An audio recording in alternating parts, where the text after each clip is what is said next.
Rebonjour. Nous allons donc enchaîner cet après-midi. Mais avant tout, je vais commencer par un aparté sous l'aval de Younes Belayachi. Ce matin, mon œil n'a pas pu s'empêcher de regarder le logo de Officine Expo juste en face de vous, ici-bas, qui représente une carte d'Afrique. Mais j'y ai vu d'autres choses que j'ai envie de vous exprimer. Je ne sais pas si vous voyez d'autres choses sur cette carte. Moi, étant fille d'Otorino, j'ai passé mon enfance dans son cabinet à voir des tableaux avec des pavillons d'oreilles. J'ai vu un pavillon d'oreilles. J'ai reconnu un de ces tableaux qui était dans ce cabinet. J'ai également vu un cerveau. J'ai vu un cerveau. Et je n'ai pas pu m'empêcher d'aller chez Younes lui dire, là tout de suite, lui dire voilà ce que je vois. Et en fait, c'était pour vous dire que cette carte d'Afrique, c'est l'Afrique. C'est Marrakech. C'est aujourd'hui. Cette oreille, c'est le monde entier qui est là pour nous voir, nous écouter. C'est la France, c'est tous les 15 pays qui sont là. C'est nous qui entendons. Et le cerveau, c'est nous ensemble pour réfléchir. Donc on est là aujourd'hui, ouverts sur le monde, à réfléchir ensemble aux défis et aux opportunités de notre profession. Voilà, c'était ça que je voulais vous dire.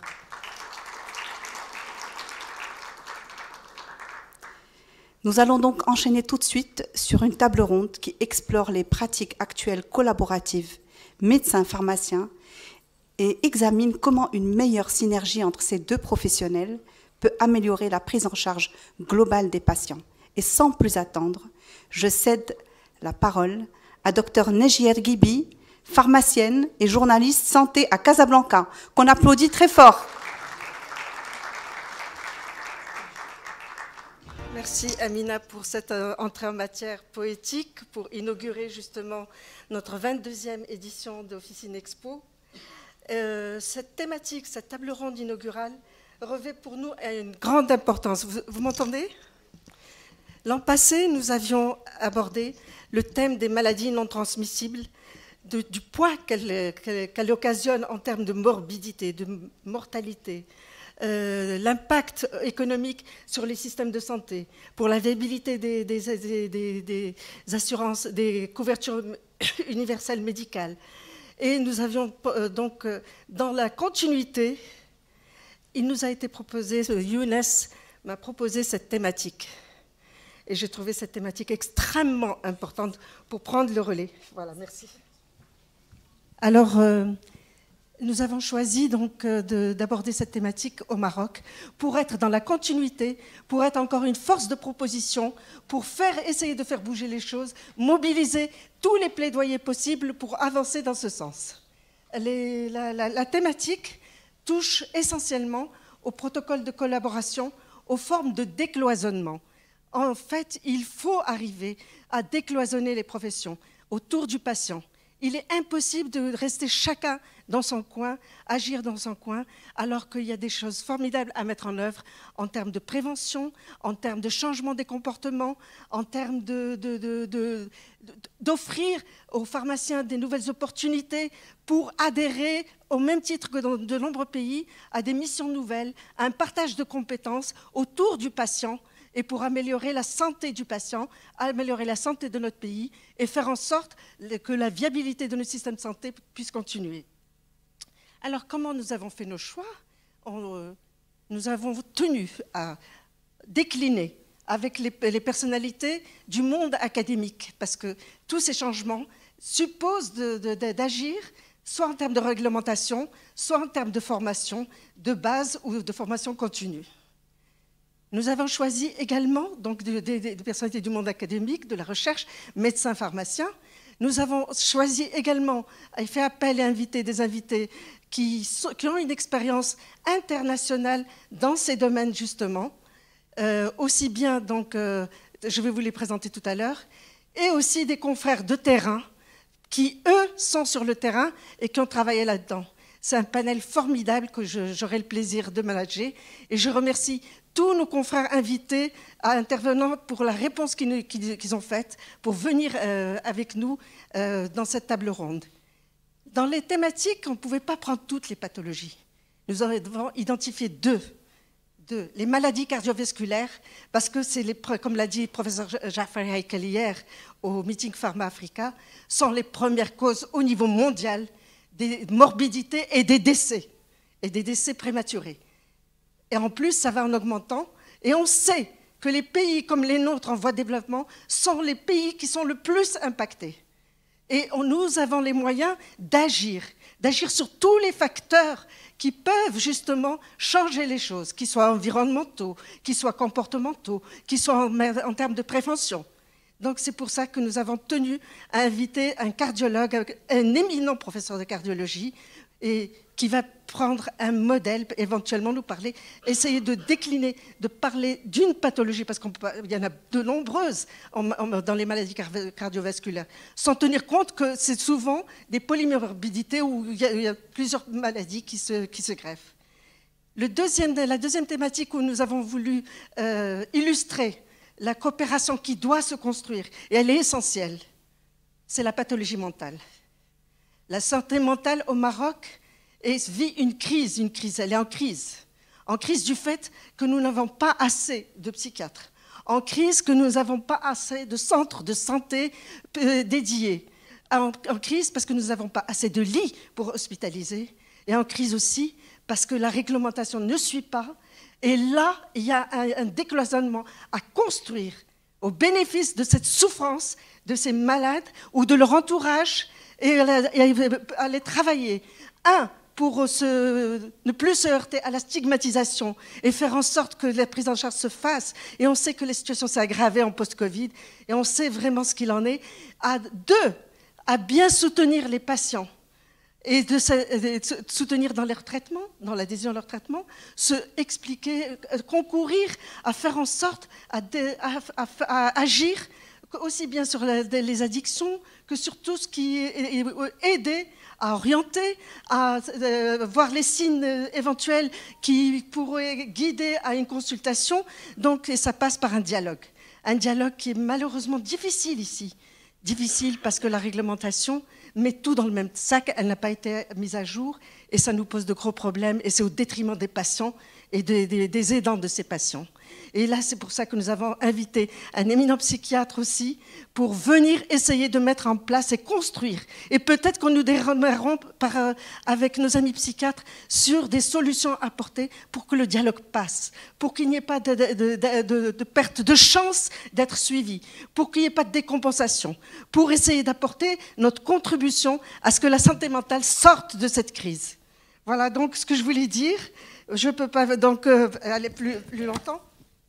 Alors, je voudrais tout de même vous présenter le panel. J'avais réfléchi, est-ce que je vais le faire au fur et à mesure de leur intervention ou le faire dès le début? Vous me permettrez de le faire dès le début pour pouvoir après continuer l'enchaînement des présentations.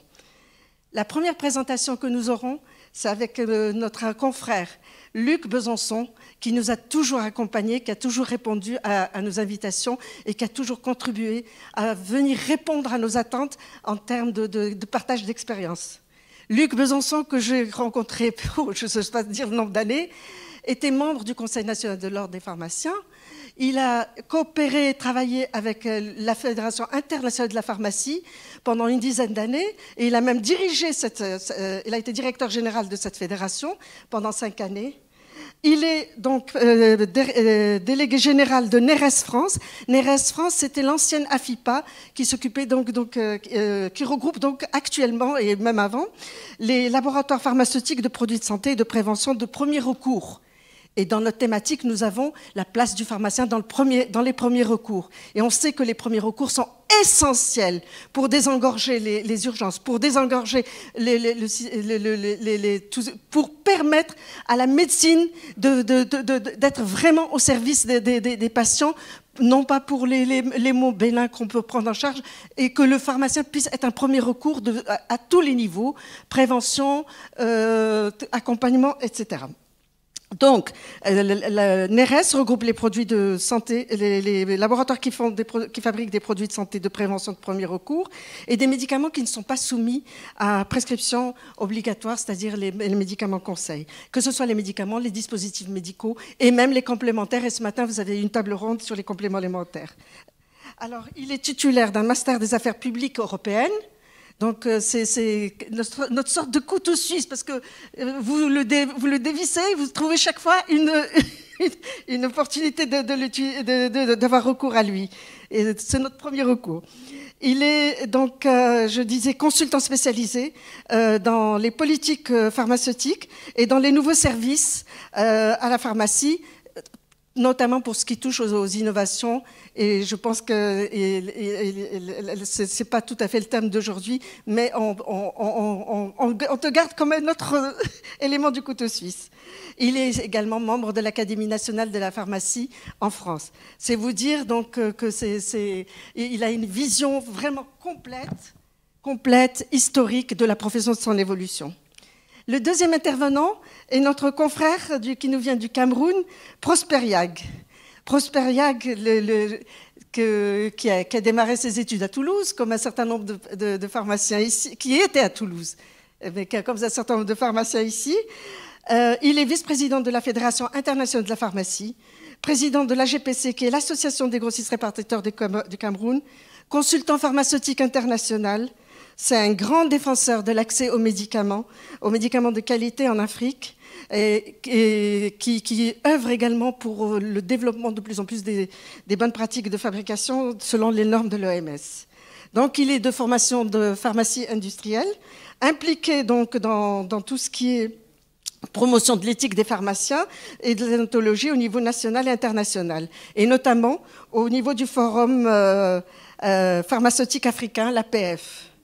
Il a un parcours industriel aussi, donc un regard à 360 degrés sur la profession, avec pour nous, un élément important qui a eu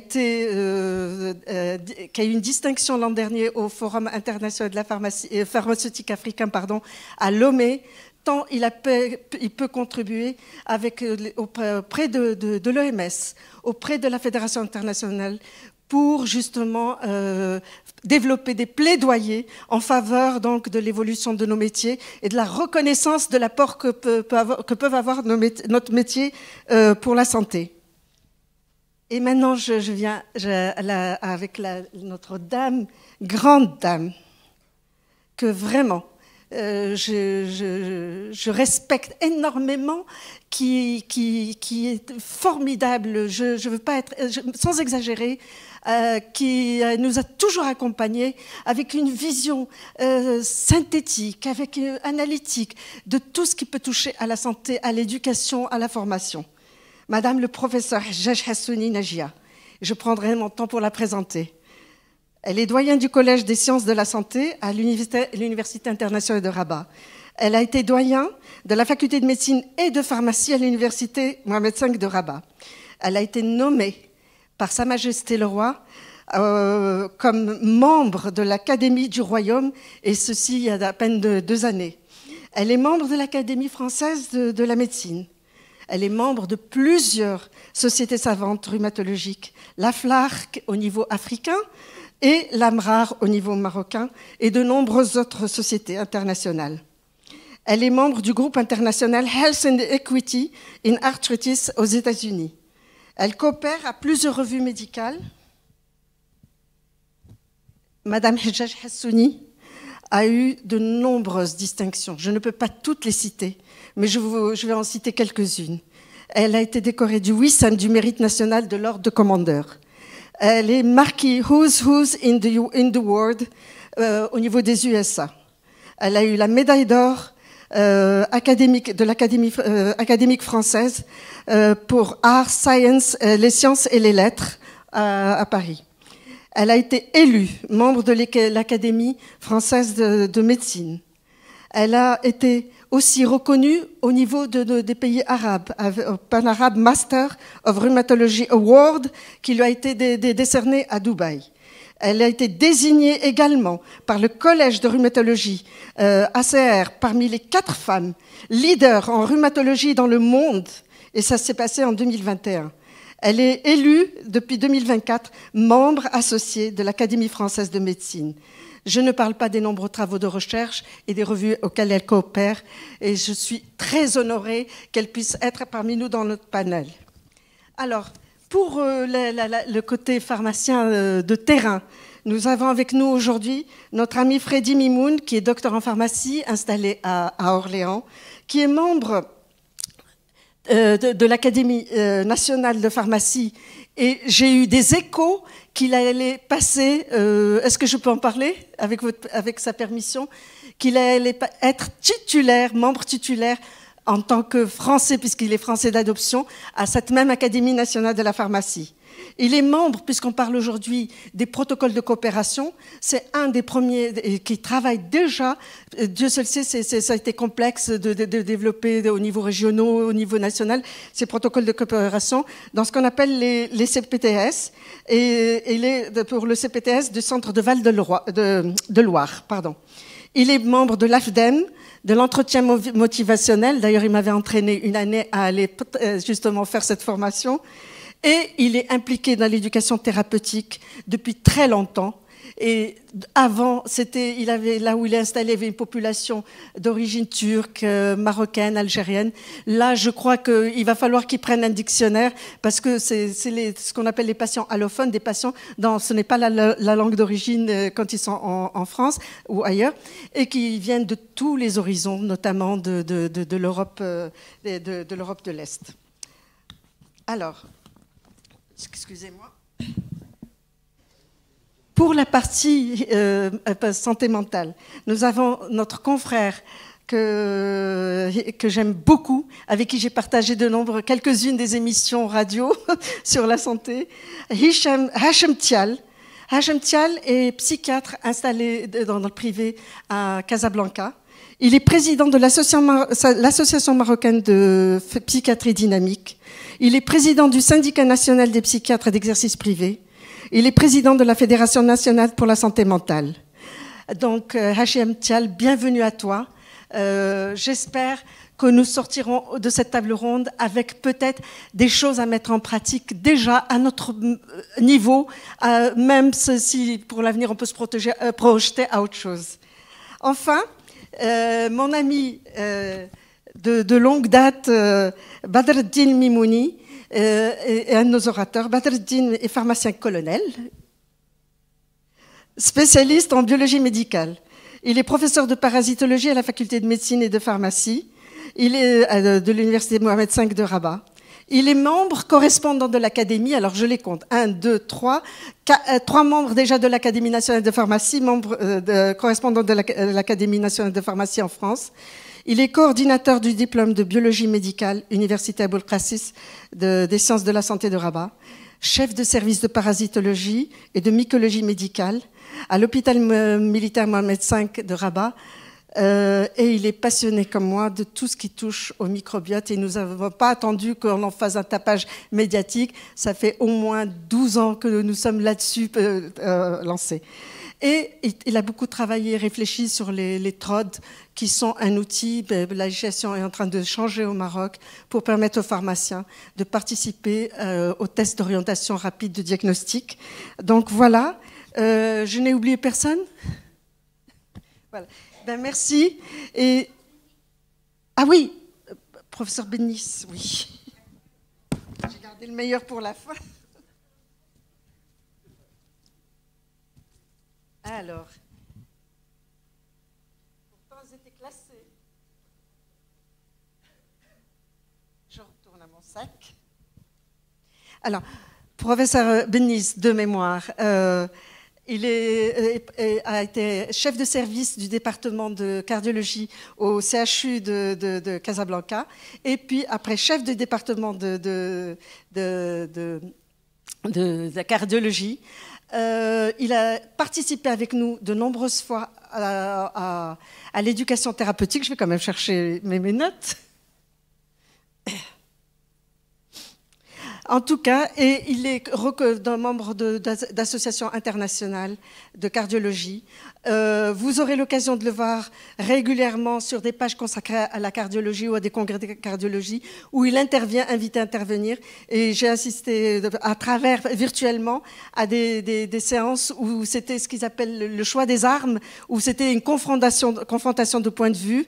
Donc j'aurai l'occasion de compléter sa présentation tout à l'heure.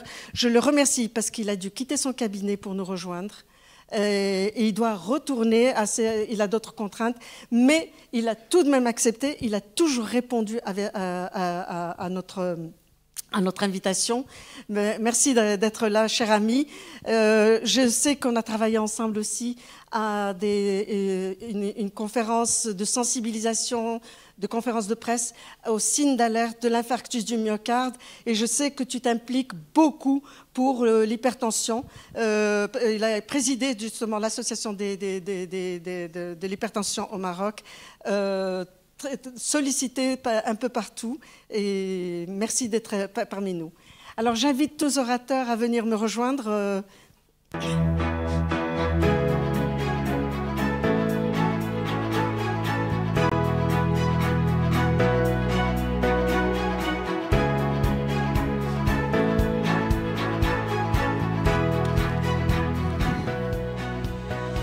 C'est un ancien président de la Société marocaine de cardiologie, le temps que vous installez, président du Collège de médecine des hôpitaux de Paris, membre associé de la Société française de cardiologie, ancien secrétaire général de la Société marocaine d'HTA.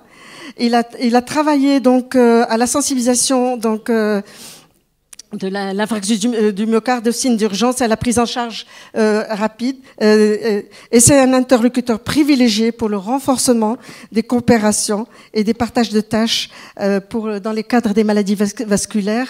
Et donc, voilà. J'ai pris un peu de temps. Alors, j'invite notre ami Luc Besançon qui va nous parler donc des protocoles de coopération, des protocoles de prise en charge de premier recours.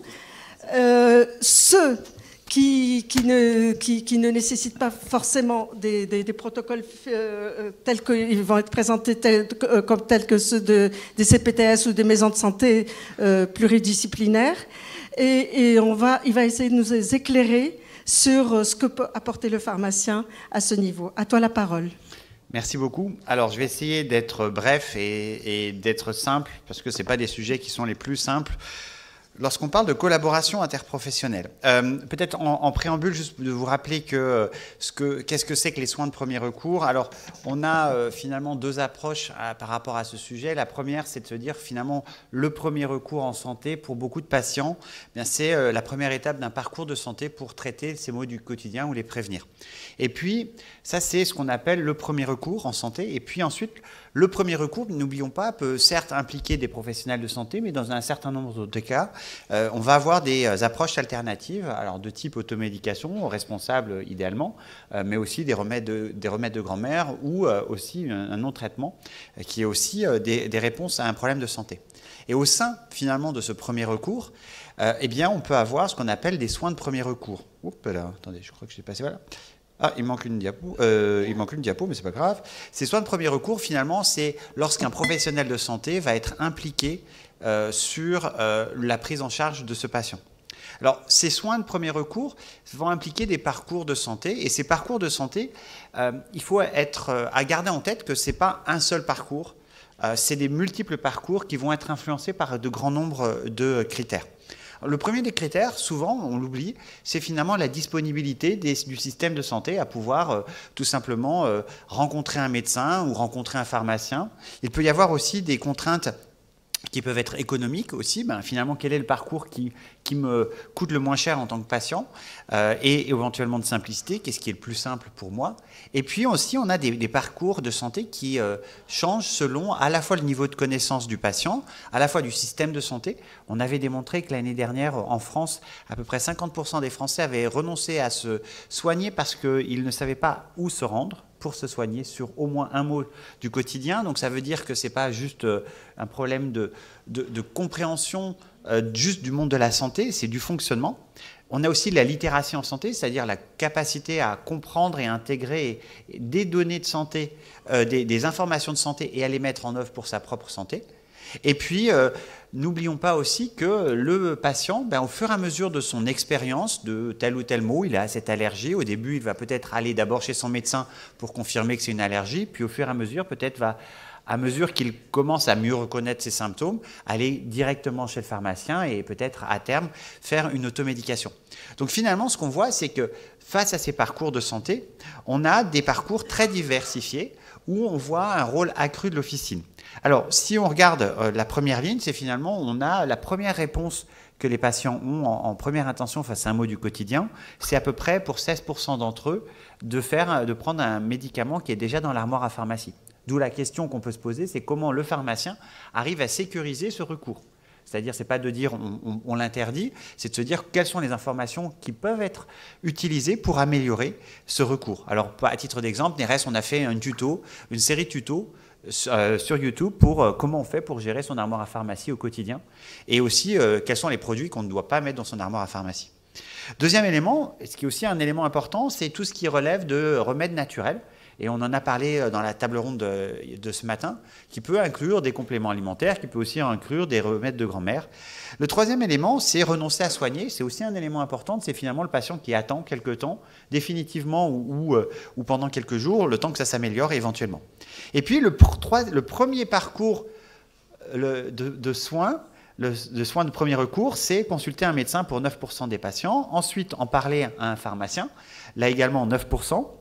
Demander un conseil à un proche, surfer sur Internet pour trouver des informations et, dans une moindre mesure, avoir des accès à un professionnel de santé par téléphone ou en ligne. Donc ce qu'on voit, c'est qu'on a une grande diversité de parcours de santé qui vont être importants. Et ces parcours vont être aussi influencés par différents facteurs. Le premier, c'est le moment dans la journée ou dans la semaine que ça va se passer. Si on regarde, c'est une étude qu'on avait faite l'année dernière, le patient sait à peu près en semaine à qui s'adresser. Donc dans 90% des cas, quand il a un problème de santé, il sait à qui s'adresser. Par contre, quand on regarde la nuit ou le week-end, les proportions de ces patients augmentent. Ce qui peut conduire, dans un certain nombre de cas, à des parcours beaucoup plus erratiques, y compris aller aux urgences, faire de la téléconsultation ou d'une automédication moins responsable. A l'inverse, aussi, comme je vous ai indiqué, le niveau de connaissance des patients va aussi fortement influencer leur capacité à s'orienter dans le système de santé et donc à se dire, est-ce que je vais d'abord chez mon médecin, chez mon pharmacien, ou est-ce que je sais à qui m'adresser?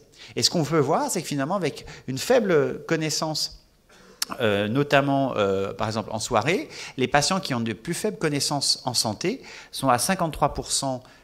Je ne sais pas si je peux vous faire ici. Voilà, 53%, vous avez des personnes qui sont perdues à ne savoir pas où s'adresser en soir ou en soir et pendant la nuit, alors que ce taux baisse à 34% pour les personnes qui avaient une bonne connaissance. Le deuxième élément, c'est que finalement, le type de problème de santé va aussi orienter les parcours de santé. Et donc finalement, ce qu'on voit, c'est que quand 100% des Français ont un problème de santé, 87% décident de le prendre en main, et puis 25% s'orientent vers le médecin, et 55% vers l'automédication, le reste étant des choses un peu alternatives. Mais aussi, on va avoir que la typologie, si vous avez des maux de gorge, des brûlures, des rhumes et des états grippaux, il va plutôt y avoir une approche via le pharmacien, alors qu'à l'inverse, pour les stress et les troubles du sommeil, les allergies, les mycoses, on va plutôt s'orienter vers le médecin. Et aussi un autre élément important, c'est que l'âge du patient va aussi avoir un impact, y compris sa fréquence d'accès à un médecin également. Donc tout ça pour vous dire que finalement, on n'est pas sur un parcours. Ce parcours évolue dans la vie du patient et évolue finalement avec le temps et le moment dans lequel le patient expérimente. Et puis ce qu'on voit, c'est qu'on a en France un certain nombre de nouveaux parcours qui arrivent. Un des éléments qui nous a assez surpris, c'est qu'en fait, on a 24% des Français qui nous ont dit que l'année dernière, ils sont rendus une fois dans les urgences pour des maux du quotidien. Alors que 73% d'entre eux savent que c'était des maux du quotidien et donc il n'y avait pas une urgence vitale. Donc il y a aussi un enjeu de pouvoir orienter efficacement dans le système de santé. Et c'est là où il y a une première collaboration interprofessionnelle qu'on peut appuyer. C'est finalement comment est-ce que les professionnels de santé, entre eux, aident à orienter les patients. Lorsqu'un pharmacien reçoit la visite d'un patient et que ce patient ne nécessite pas ou doit aller chez son médecin, comment on fait pour l'orienter? Et c'est là aussi où on a une difficulté qui est issue du cadre réglementaire et notamment de la déontologie, c'est comment on fait de la collaboration sans compérage. C'est-à-dire comment on crée une confiance entre professionnels de santé sans pour autant qu'il y ait des enjeux économiques et commerciaux de type « je vous oriente celui-là, mais vous me le renvoyez après », pour faire très simple. D'accord ? L'autre élément, ce qu'on voit, c'est qu'il y a de plus en plus des parcours digitaux avec la téléconsultation. On a une forte augmentation de ces éléments qui répond aussi à des difficultés d'accès aux soins, et puis des achats en ligne qui peuvent aussi participer à ces parcours de santé. Alors, dans tout cet environnement, finalement, quel est le rôle de l'officine et quels sont les enseignements qu'on peut garder? Ce qu'on voit, c'est que les Français trouvent que l'officine est, comparée aux médecins, une porte beaucoup plus facilement accessible, notamment en raison de la distance, des délais très courts. Vous n'avez pas besoin d'attendre pour avoir un rendez-vous chez votre pharmacien, et puis une accessibilité très bonne. Et puis à l'inverse, le pharmacien est perçu comme ayant des compétences et une très bonne crédibilité pour traiter les maux du quotidien à des niveaux très similaires à celui des médecins. Donc ça, c'est finalement quels sont les éléments, les forces du réseau pharmacie dans le cadre des parcours de santé qui peuvent ensuite débuter à la pharmacie et ensuite éventuellement se poursuivre par l'averse. Et finalement, ce qu'on a constaté au niveau de la France, et peut-être que vous l'avez aussi vu au niveau de vos pays respectifs et notamment du Maroc, c'est de se dire qu'on voit qu'il y a de plus en plus de Français qui non seulement vont en officine, on est passé de presque 1 milliard de visites annuelles en officine à 1,1 milliard en 10 ans, mais en plus, le nombre de patients qui viennent en officine pour chercher du premier recours a cru de presque 13 millions de visites en 10 ans, et en particulier depuis la Covid, où on voit qu'on a une nouvelle ère du premier recours en pharmacie, où on a vu des augmentations de la proportion des patients qui viennent chercher. Alors, il y a sans doute plusieurs explications à ça. La première, c'est que les pharmaciens ont pu démontrer à l'occasion de la Covid une pertinence et leurs compétences, et aussi sans doute le déficit médical qui s'est accru et qui rend finalement l'accès à un médecin sans doute beaucoup plus compliqué. Et ce qu'on voit, c'est que finalement cette nombre de visites, elle se traduit également par une évolution des différents produits que le pharmacien va pouvoir conseiller, avec, comme vous pouvez le voir, des évolutions sur les 10 ans de presque 22% des ventes en officine de ces produits utilisés pour les maux du quotidien. Mais au-delà de ces éléments, ce qu'on va voir, c'est que le rôle de la pharmacie sur le premier recours est d'autant plus important que la pharmacie est en désert médical. On a à peu près plus de 2100 pharmacies en France en déserts médicaux. Lorsque le rôle est d'autant plus important que c'est des pharmacies qui sont au cœur des communautés, donc au cœur de proximité. Et puis, ce qui est assez intéressant, c'est que les nouveaux services, vous savez qu'en pharmacie, en France, il y a pu y avoir la vaccination, des entretiens.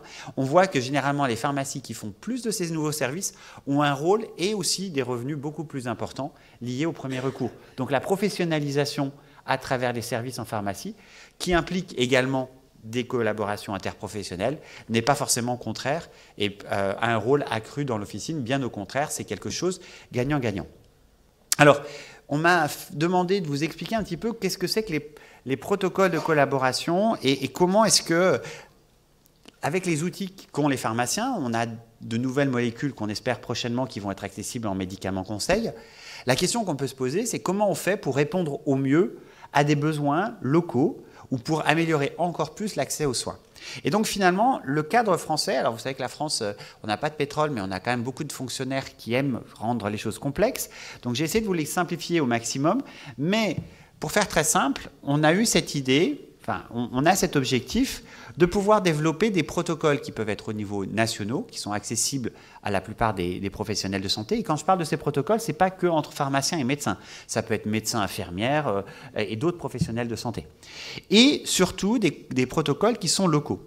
Avec, pour la pharmacie, ça va permettre tout simplement que pour que la pharmacie puisse utiliser ces protocoles développés au niveau local, il faut qu'ils soient soit au sein de ce qu'on appelle une maison de santé pluridisciplinaire, c'est-à-dire une maison qui regroupe à la fois un bâtiment qui regroupe à la fois l'officine et puis d'autres professionnels de santé, ou au sein d'une structure locale qui couvre à peu près 100 000 habitants, qu'on appelle une CPTS, une communauté professionnelle territoriale de santé.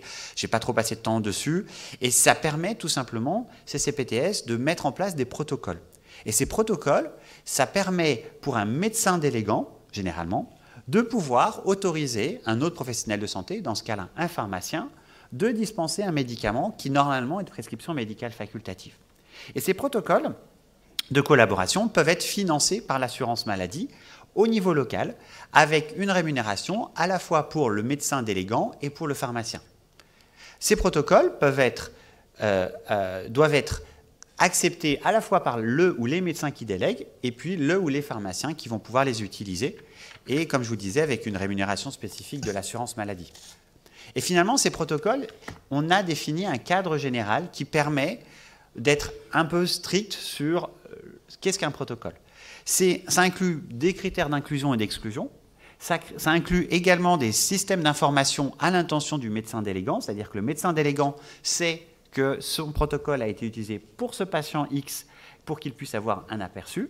Et puis, pour le pharmacien, un certain nombre des niveaux d'exigence, notamment en matière de formation. C'est-à-dire que le pharmacien, s'il veut pouvoir utiliser ce protocole, doit suivre une formation spécifique, généralement organisée par cette organisation qu'on appelle la CPTS, au niveau local, ce qui implique plusieurs choses. C'est que ces protocoles, d'une petite région à une autre, ils ne vont pas être les mêmes. Ça veut dire qu'un patient va pouvoir être pris en charge dans la CPTS Val-de-Loire, mais pas forcément dans la CPTS voisine. Et puis l'autre chose, c'est que finalement, c'est quand même un travail assez conséquent pour créer ces protocoles et les mettre en place. Et en complément de ce modèle administratif de collaboration, on a ce qu'on appelle des dispensations protocolisées, c'est-à-dire suite à un TROD, un test rapide d'orientation diagnostique, le pharmacien peut remettre un médicament de prescription médicale obligatoire, notamment un antibiotique, mais ce qui est un élément important, c'est que ce n'est plus dans le cadre d'une relation délégant-délégué. On est sur une relation où le pharmacien doit informer le médecin éventuel du patient. Et puis, on a d'autres dispositifs qui permettent de tester de nouvelles façons d'organiser les soins. On a quelques exemples en France autour des expérimentations OSIS qui sont encore un peu plus complexes.